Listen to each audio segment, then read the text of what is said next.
गृहस्थ धर्म में आज बात करते हैं मद की। मनुष्य के लिए मद किस तरह से पतन की ओर ले जाता है। मद एक ऐसा नशा है जिस पर भी चढ़ता है उसका तहस नहस कर डालता है। बुद्धि भ्रष्ट हो जाती है, सोचने विचारने की शक्ति क्षीण हो जाती है। जो भी इसकी गिरफ्त में आ जाता है उसका पतन निश्चित है। संसारी जन खानी और वाणी में फंसे रहते हैं। कबीर साहब ने समझाया कि काम क्रोध मद लोभ की जब लग घट में खान, कबीर मूर्ख पंडिता दोनों एक समान। कि कबीर साहब कहते हैं कि मूर्ख और पंडित में कोई अंतर नहीं होता। जब कोई व्यक्ति के घट में ये विकार प्रकट होते रहते हैं, चाहे वो पंडित है या मूर्ख है। पंडित से तात्पर्य है जो वेद शास्त्र पुराण जो सबका अध्ययन भी करता है और उनके विषय में बातचीत भी कहता है। ये सब ऐसे ही हैं।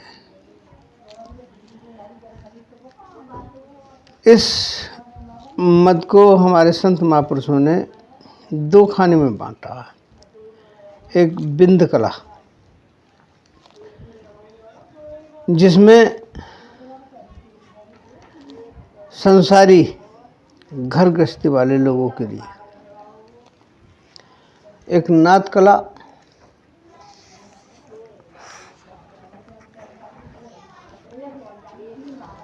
जो वेशधारी जो साधु संत हैं उनके लिए,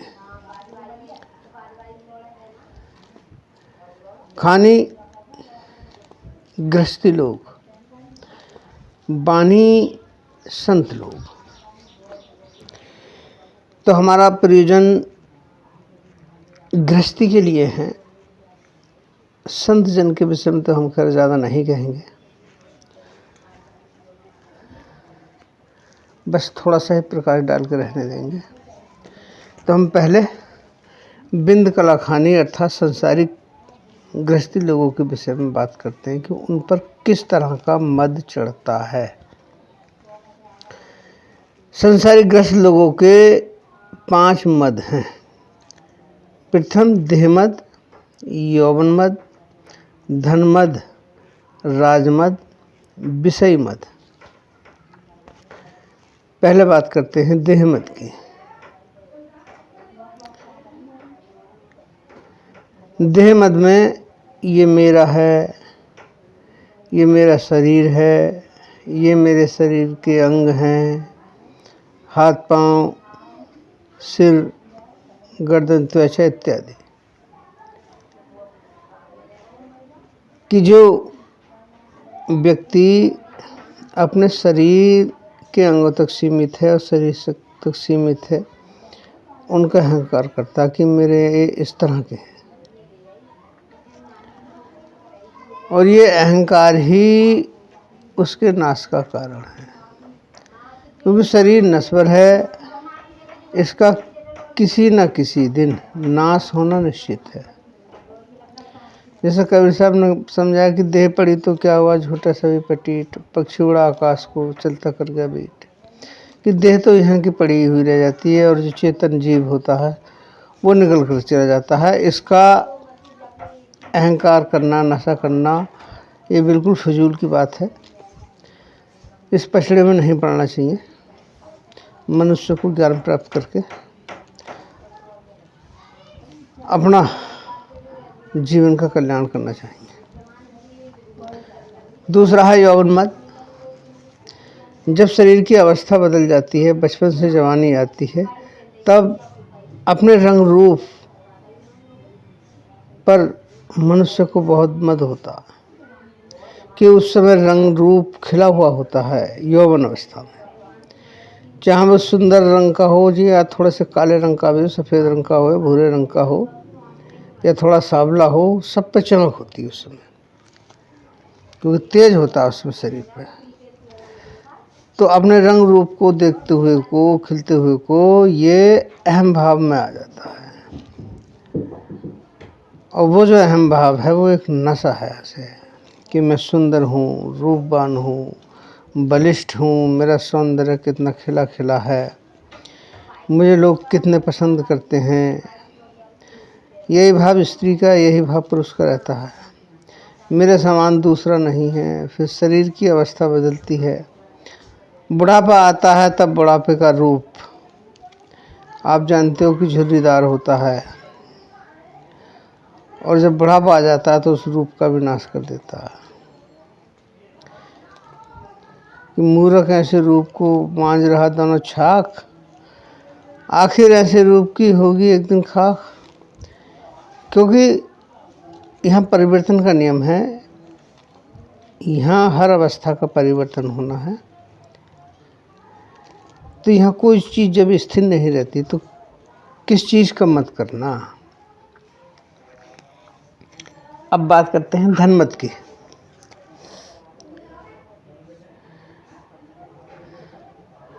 कि धन का मद बहुत ही भारी है। धन के नशे में व्यक्ति क्या नहीं कर सकता। धन के नशे में अपने गुरु का भी तिरस्कार कर देता है। धन के नशे में अपने माता पिता भाइयों का तिरस्कार कर देता, अपने आस के पास के पड़ोसी लोगों का भी तिरस्कार कर देता है, समाज के सम्मानित व्यक्तियों का भी तिरस्कार कर देता है।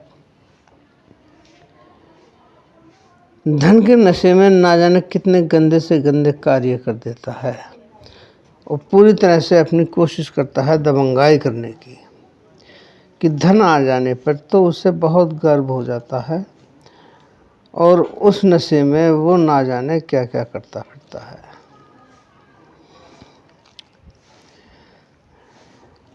अब ऐसी गर्व भरी बातों से या इस तरह के घिनौने कृत्य करने से वो अपने जीवन को ही बर्बाद करता है। क्योंकि मनुष्य का जीवन दुर्लभ है, ये इस तरह से बर्बाद करने के नहीं। धन के बल पर अनेकों अनेक पाप कर सकता है, जबकि यह सांसारिक धन किसी के साथ नहीं जाता, और जो धन जाता है उसे अपने साथ बांधता नहीं है। कबीर साहब ने समझाया कि अभिमानी कुंजर भयो निस्सिर लीना भार, जम द्वारे जमकूट ही लोहा गड़े लुहार। दीप का झोला पवन है, नर का झोला नार, ज्ञानी का झोला गर्भ है, कहें कबीर पुकार। कि जिस तरीके से अपने मस्ती के मद में मस्त जो हाथी रहता है और सारा भार अपने सिर पर रख लेता है, ठीक उसी तरीके से जैसे लोहा को जो लोहार चोट मार मार कर सीधा कर देता है, तो ऐसे अभिमानियों को यम ठोक ठोक के सीधा कर देते हैं। कि दीप का झोला पवन है, जलते हुए दीपक को, प्रज्वलित हुए दीपक को हवा का एक झोंका ही पट से बजा देता। पुरुष को स्त्री और स्त्री को पुरुष पतित कर देता है, अपने सतपथ से भ्रष्ट कर देता, गिरा देता। और ठीक इसी तरीके से किसी व्यक्ति को ज्ञान का गर्व हो जाने पर, अहंकार अभिमान मद नशा हो जाने पर उसका विनाश हो जाता है। तो ऐसे जीवन से क्या फायदा। आगे बात करते हैं राजमत की। राजमत वह जो शासन सत्ता का नशा राजमत कहलाता है, जिसको शासन सत्ता प्राप्त हुई। गांव के एक छोटे से मेंबर, प्रधान, विधायक, मंत्री, प्रधानमंत्री, मुख्यमंत्री और अनेकों चीज़ों के पद हैं भाई। शासन सत्ता को प्राप्त करके ऐसे ऐसे अहंकार आता है कि उसका सर्वनाश हो जाता है, जबकि कुछ दिन के लिए आता है, चंद समय के लिए, कोई स्थायी यहाँ कोई चीज़ है ही नहीं। यहाँ कबीर साहब कह रहे हैं कि माया का सुख 4 दिन काहे गहे गमार, सपने पायो राजधन तजत न लागे बार। कि माया का सुख 4 दिन है, ये माया है सब। कि कबीरा गर्व न कीजिए, रंक न हंसिए कोई, अजहू न आप समुद्र में ना जाने क्या हो। खुद शासन सत्ता में हैं, जो थोड़े गरीब कमजोर हैं उनका उपहास करते हैं। तो ये जीवन नैया जिस तरीके से समुद्र में नाव डोलती है, डगमग करती है, पार लग जाए तो ठीक है, ना जाने अंदर क्या होगा। ठीक उसी तरीके का जीवन एक सरल स्वभाव के साथ बचपन से वृद्ध अवस्था तक, जब तक उसका जीवन बिताया जाना चाहिए, इसी को पार लगना कहते हैं। किसी तरह की अपने ऊपर संसारिक भार बोझ को न ला दे, प्रभु स्मरण करते करते उसका जीवन व्यतीत हो जाए, उससे अच्छा और क्या है। कि भौतिक जीवन में सुख संपदाओं को तो बहुत बढ़ाता हुआ चला जाता है व्यक्ति, जबकि थोड़े समय के लिए ही प्राप्त हुआ है। ये उसी तरह का है जिस तरह सपनों में कोई राजा बन जाए, फिर उसके बाद में पता चला कि नींद टूटने पर उसका तो वो सपना था, और उस सपने का कोई जीवन या वास्तविकता नहीं होती।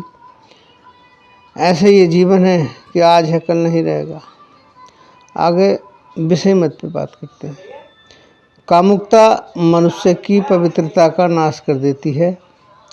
शराब पीकर उसका नशा उतर जाता है, परंतु काम की वासना का नशा नहीं उतरता। ये ऐसे विषय मद होते हैं जो मनुष्य के जीवन को लेकर के डूब जाते हैं। माता के चित पूत बसे कामी के चित काम, लोभी के चित धन बसे कबीरा के चित राम। क्या करिए क्या जोड़िए जीवन थोड़ा का, छोड़ छोड़ सभी गए दे गए धनराज। ये सारी चीज़ें प्राप्त करी भी और फिर कुछ भी प्राप्त नहीं हुआ। अपने विश्व में रह गए, राजसत्ता में रह गए, धन के मद में रह गए, देह के यौवन के सब मदों में रह कर अपने जीवन को बर्बाद कर लिया। ठीक जब गृहस्थी जन भी इस तरह से फंसे हुए हैं, तो फंसे हुए तो दरअसल में ये जो वेशधारी संत साधु हैं ये भी है, क्योंकि ये भी फंस जाते हैं। इनके लिए भी मद बहुत कर रहा है। इनका मद है बानी मद, नाद कला।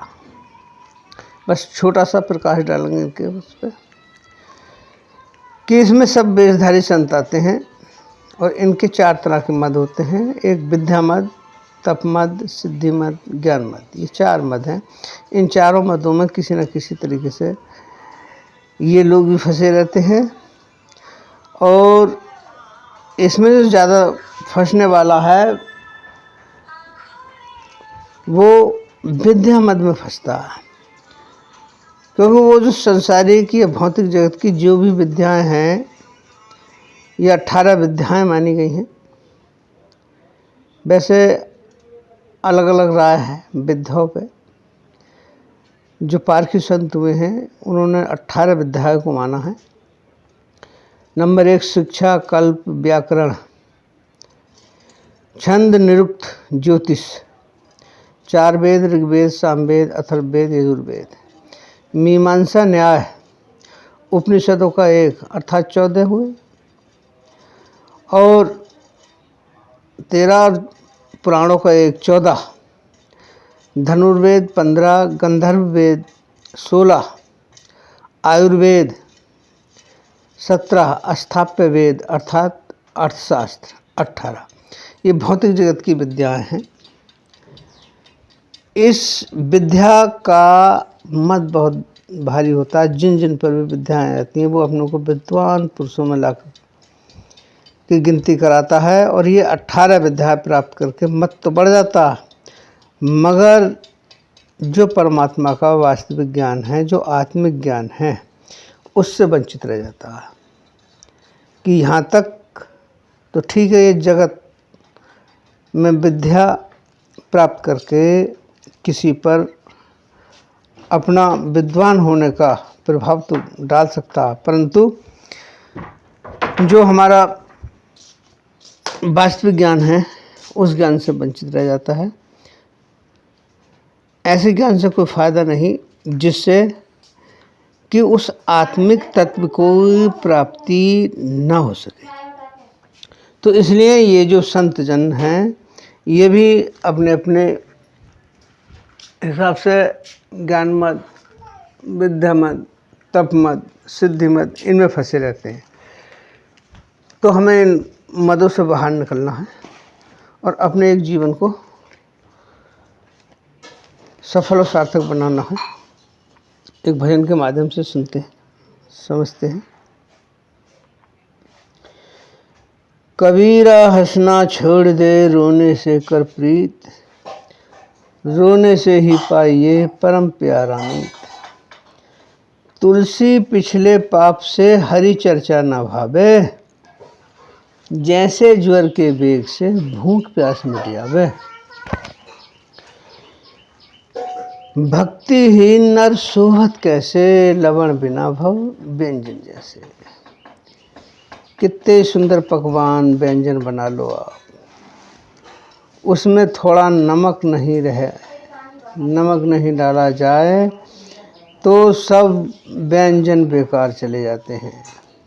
ठीक इसी तरह से बिना भक्ति के, बिना भजन के, बिना ज्ञान के करे हुए अपने जीवन को वो सफल सार्थक नहीं बना पाता। इसलिए हमारा कर्तव्य है कि संत महापुरुषों की जो पारखी हैं, सभी की नहीं, पारखी की पहचान करो, उनके पास जाओ और अपने जीवन का कल्याण करो और भजन का आनंद लेते हैं।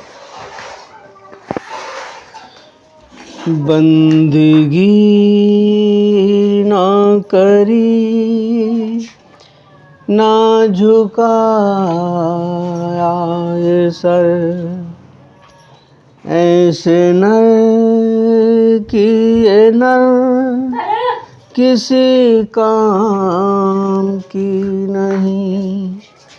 बंदगी ना करी ना झुकाया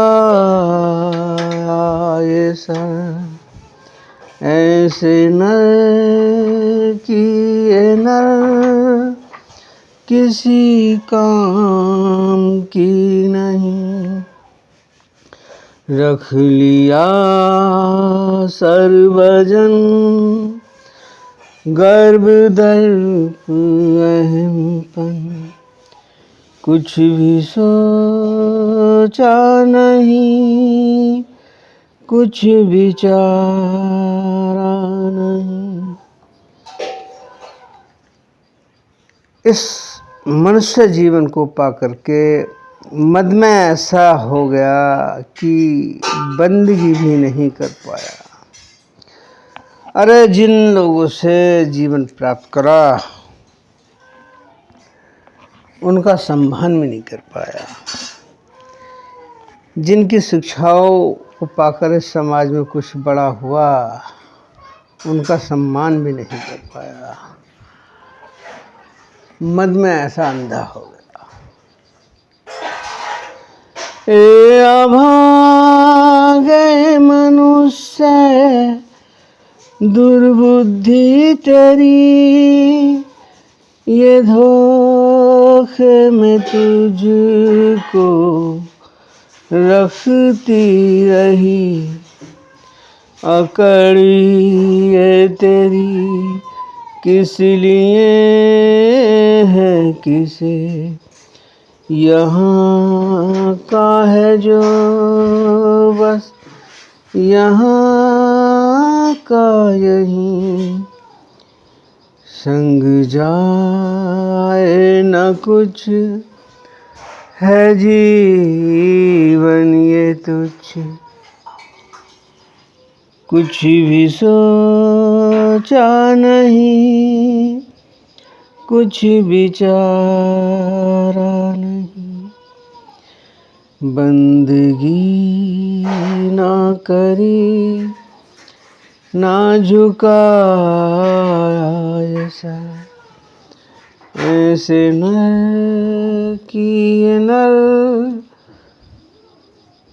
किसी काम की नहीं। किस मनुष्य की दुर्बुद्धि ऐसी है कि बस जो सही स्थान है, सही जगह है, वहाँ से बसता और ऐसी जगह फंसता है जहाँ इसका जीवन बर्बाद हो जाए। जग की दौलत को देख के मैं फंसा, बकरी की ही तरह मैं करता रहा। ना तेरी है ये ना तेरे बाप की, सदियों से है ये चक्र चलता रहा।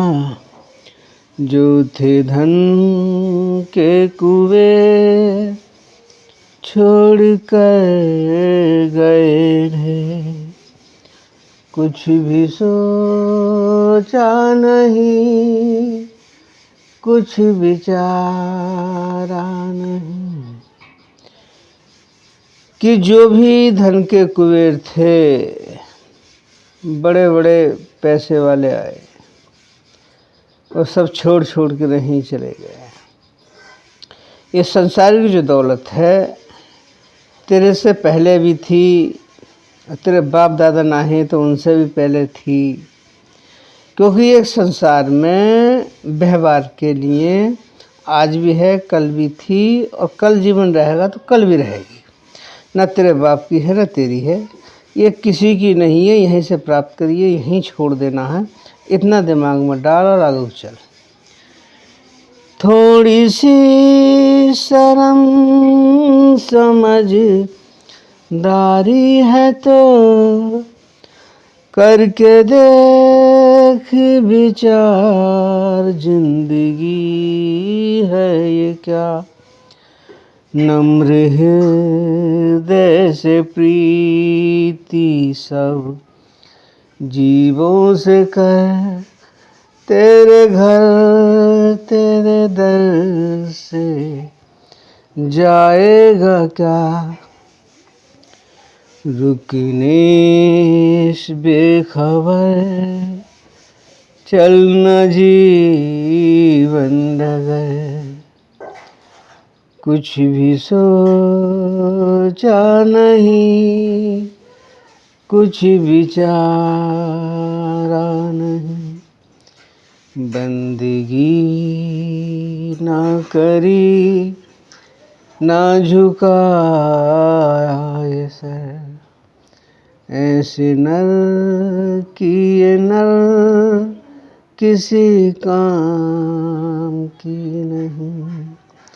रख लिया सर्वजन गर्व दर्प अहमपन, कुछ भी सोचा नहीं, कुछ विचारा नहीं। ऐसे नर की ये नर होती है नशे में रहना, किसी को आम भाषा में कहूँ कि गठानना नहीं, अर्थात किसी की बात को नहीं सुनना और ना समझना। यहाँ जहाँ मनुष्य जीवन में आए हैं तो सब जीवों से प्रीत करो, प्रेम करो, सब अपने हैं, कोई पराया नहीं है, बस समझ समझ का फेर है। हृदय से प्रीत होती है, इसमें कुछ लेना देना तो पड़ता रहे, मगर इसने हृदय में मद अहंकार नशा ऐसा भर रखा है कि उस प्रीत को कोई स्थान ही नहीं देता। शरीरम धर्म सर्वस्वम रक्षणीयम प्रयत्नता,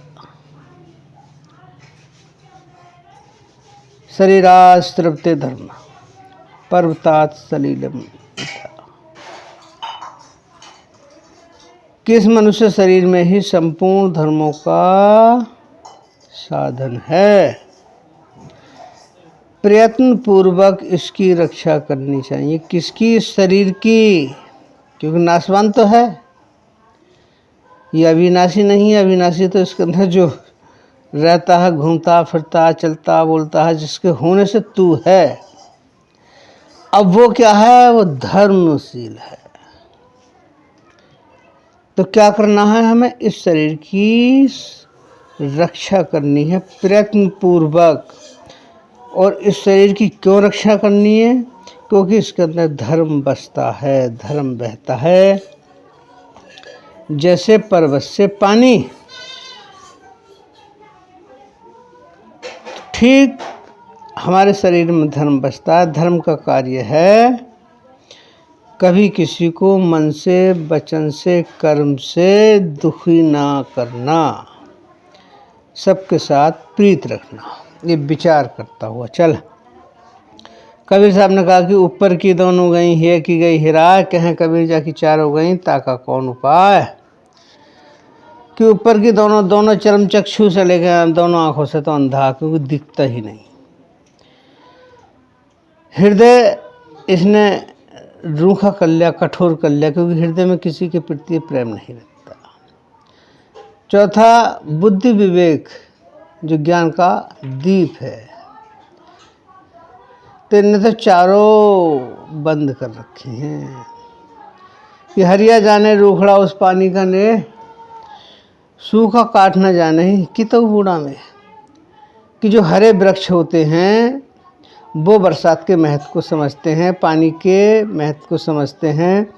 और जो रूखड़ा अर्थात जो वृक्ष सूख चुका है, तो उसे पानी के महत्व का नहीं पता, बरसात के महत्व का नहीं पता, सूखा काट नहीं जानता कि इसका क्या महत्व है।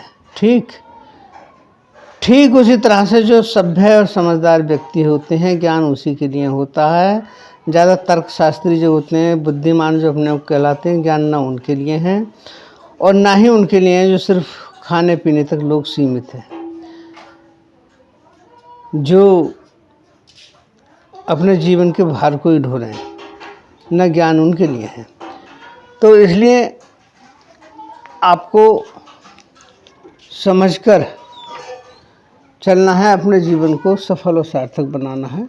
विचार करने की बात है, विचार करो, बात को समझो, बस यही कहना है, यही अनुरोध है।